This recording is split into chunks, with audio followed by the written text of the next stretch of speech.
संपत्ति बताओ तनख्वाह पाओ। लखनऊ से ये खबर है। भ्रष्टाचार के खिलाफ सीएम योगी आदित्यनाथ की बड़ी कार्रवाई। सरकारी कर्मचारियों को देना होगा संपत्ति का ब्यौरा। यूपी सरकार की ओर से संपत्ति के विवरण को लेकर आदेश जारी कर दिया गया है। मुख्य सचिव मनोज कुमार सिंह ने अधिकारियों को आदेश दिया है। राज्यकर्मियों को 30 सितंबर तक संपत्ति का विवरण देना होगा। संपत्ति विवरण देने की तिथि बढ़ने से अगस्त का वेतन मिलने का रास्ता साफ। ये जानकारी मिल रही है। यूपी के लाखों कर्मचारियों को सरकार ने दिया 1 माह का और समय, यानी कि 1 महीने का और समय दे दिया गया है कि आपको समय दिया जा रहा है, अपनी संपत्ति का ब्यौरा बताइए। कर्मचारियों और अधिकारियों को देना होगा चल अचल संपत्ति का विवरण। मानव संपदा पोर्टल पर ये विवरण देना होगा। चल और अचल संपत्ति का विवरण आपको इस पोर्टल पर देना होगा। मानव संपदा पोर्टल पर आपको ये विवरण देना होगा, ये विवरण अपलोड करना होगा। प्रदेश के 26% कर्मचारियों ने अभी तक संपत्ति का विवरण नहीं दिया है।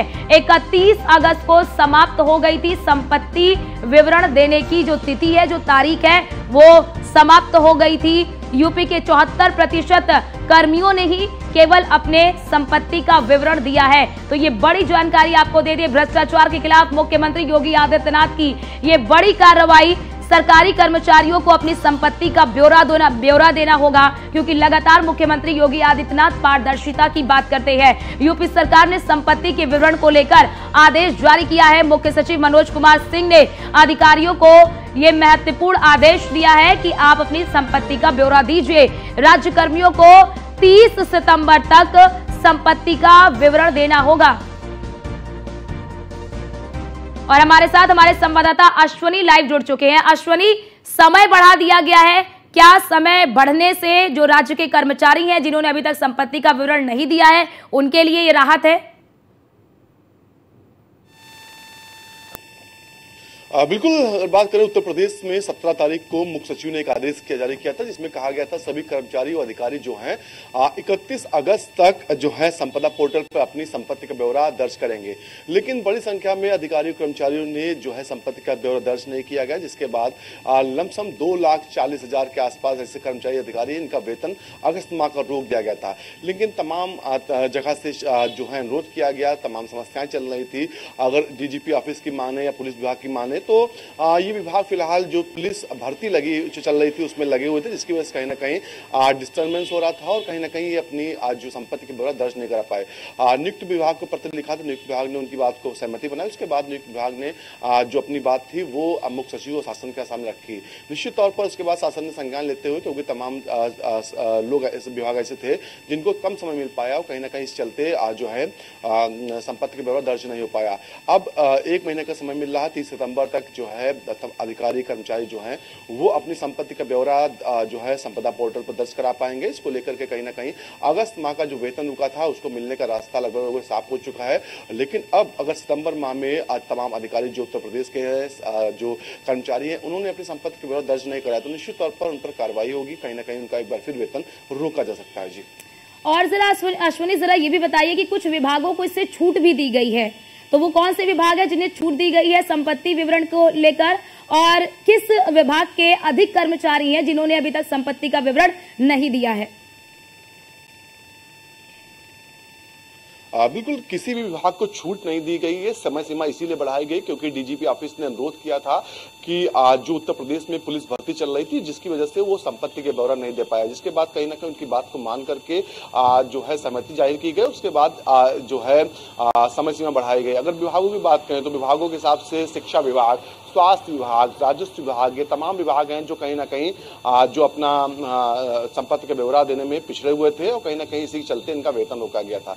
लेकिन अब 1 महीने का समय बढ़ा दिया गया, तो ऐसे में कहीं ना कहीं संभावना है कि सभी अधिकारी और कर्मचारी समय रहते यानी कि सितंबर महीने में अपना पूरा जो डेटा होगा संपदा पोर्टल पर डाल देंगे, जिससे कहीं ना कहीं सरकार की जो मंशा है वो कहीं ना कहीं पूरी होगी। और सरकार चाहती है कि उत्तर प्रदेश में जो अधिकारी हैं, कर्मचारी हैं, वो तमाम तरह के जो आरोप लगते हैं कि वो अकूत संपत्ति बना रहे हैं, ऐसे में कहीं ना कहीं ये डेटा होना चाहिए कि उनके पास संपत्ति कितनी, वाकई में क्या अकूत संपत्ति बना रहे हैं या बेवजह के आरोप लग रहे हैं। तमाम चीजों की जांच में इस तरह की जो संपत्ति का ब्यौरा उनके पास होता है तो राहत रहती है। जी, और जरा ये बताइए अश्विनी, क्योंकि अगर 30 सितंबर तक अगर किसी कारणवश किसी दिक्कतवश अगर जो कर्मचारी हैं वो अगर संपत्ति का ब्यौरा नहीं दे पाए तो फिर क्या उनके खिलाफ कार्रवाई होगी और उनका वेतन भी रोका जाएगा? 30 सितंबर तक का समय बहुत ज्यादा बड़ा होता है, क्योंकि इधर लमसम 15 दिन का समय मिला था अगस्त महीने में, और अब 1 महीना और बढ़ा करके मतलब 45 दिन में। तो ऐसी कोई भी संभावनाएं नहीं कि अब भी जो है अधिकारी कर्मचारी अपनी संपत्ति का जो ब्यौरा नहीं देंगे। अगर अब नहीं देंगे तो निश्चित तौर पर उन पर कार्रवाई होगी, उनका वेतन रोका जाएगा पहले महीने में। उसके बाद अगर फिर भी नहीं देंगे तो आगे कार्रवाई विभागीय कार्रवाई के लिए भी जो है जोर दिया जाएगा। तो निश्चित तौर पर कहीं ना कहीं कुल मिला के अब बोला जाएगा कि तमाम जो कर्मचारी उत्तर प्रदेश के हैं उनको अब हर हाल में अपनी संपत्ति का ब्यौरा देना ही होगा। जी बिल्कुल, क्योंकि अश्विनी हम लगातार देखते हैं कि मुख्यमंत्री योगी आदित्यनाथ भ्रष्टाचार को जड़ से समाप्त करने की बात करते हैं और पारदर्शिता की बात करते हैं। तो ऐसे में ये काफी बड़ा कदम भी है मुख्यमंत्री योगी आदित्यनाथ का, ये दिखाने का भी कि जो भ्रष्टाचार को किस प्रकार से उन्होंने समूल नष्ट किया है और उन्होंने किस प्रकार से पारदर्शिता जो है वो लेकर आए हैं।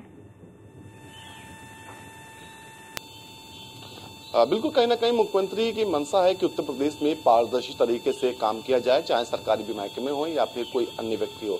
सभी के लिए नियम कायदे कानून बनाए गए और कहीं ना कहीं मुख्यमंत्री चाह रहे हैं चाहे वो स्वयं खुद हों वो भी उस चीज को फॉलो करते हैं, और तमाम अधिकारी जो हैं अपने मंत्री उनसे भी कहते हैं कि आज जो सरकार द्वारा बनाए गए नियम है उनको फॉलो करें। तो निश्चित तौर पर कहीं ना कहीं भ्रष्टाचार वो कतई बर्दाश्त नहीं करते। इससे पहले भी देखा गया, तमाम कार्रवाई भी उन्होंने की, और आने वाले समय में अगर कोई भ्रष्टाचार में लिप्त होगा, कुछ संपत्ति बनाएगा तो निश्चित तौर पर उस पर भी कार्रवाई सरकार द्वारा की जाएगी। जी अश्विनी, क्योंकि एक समय सीमा जो दी गई थी वो समय सीमा खत्म हो चुकी है, अब एक नई समय सीमा जो है वो जारी कर दी गई है, वो 30 सितंबर है। तो संपत्ति का ब्यौरा जो है वो देना अधिकारियों ने शुरू कर दिया है या फिर यानी कि इसकी शुरुआत कब से होगी? क्या कोई तारीख दिया गया है कि इस तारीख से शुरुआत होगी या फिर शुरू हो चुका है कि आप ना जाइए और जाकर पोर्टल पर आप अपने संपत्ति का ब्यौरा दीजिए?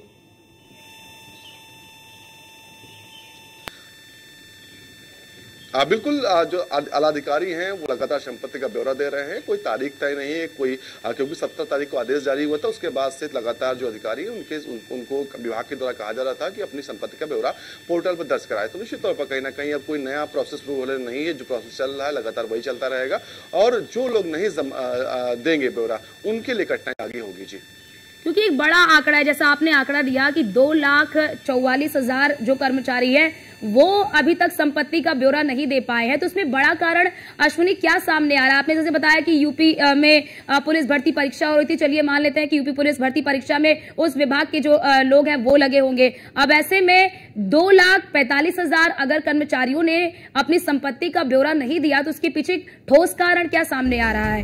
क्या समय नहीं मिल पाया या फिर कुछ और वजह?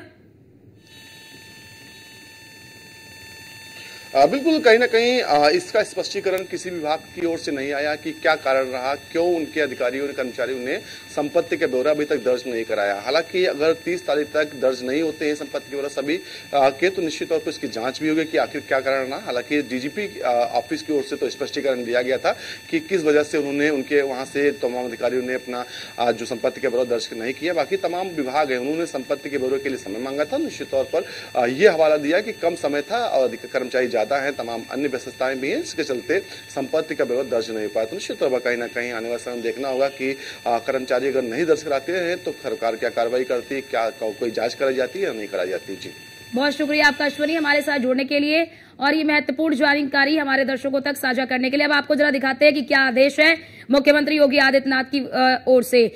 आपको जानकारी दे दें कि यही वजह है कि संपत्ति घोषित करने की डेट बार बार बढ़ी है। अभी तक केवल 71% कर्मचारियों ने ही संपत्ति का ब्यौरा दिया है, यानी कि केवल 71% कर्मचारी ही संपत्ति का ब्यौरा दे पाए, जबकि 2.5 लाख से ज्यादा कर्मचारियों ने ब्यौरा नहीं दिया है। सरकार ने मानव संपदा पोर्टल पर डेटा अपलोड करने की तारीख 31 अगस्त रखी थी और सख्त कदम उठाते हुए अगस्त माह का वेतन भी रोक दिया। और अब ऐसे में क्योंकि तारीख को बढ़ा दिया गया है, लेकिन बाद में सरकार ने 1 महीने की और मोहलत इन कर्मचारियों को दी है कि आपको समय दिया जा रहा है।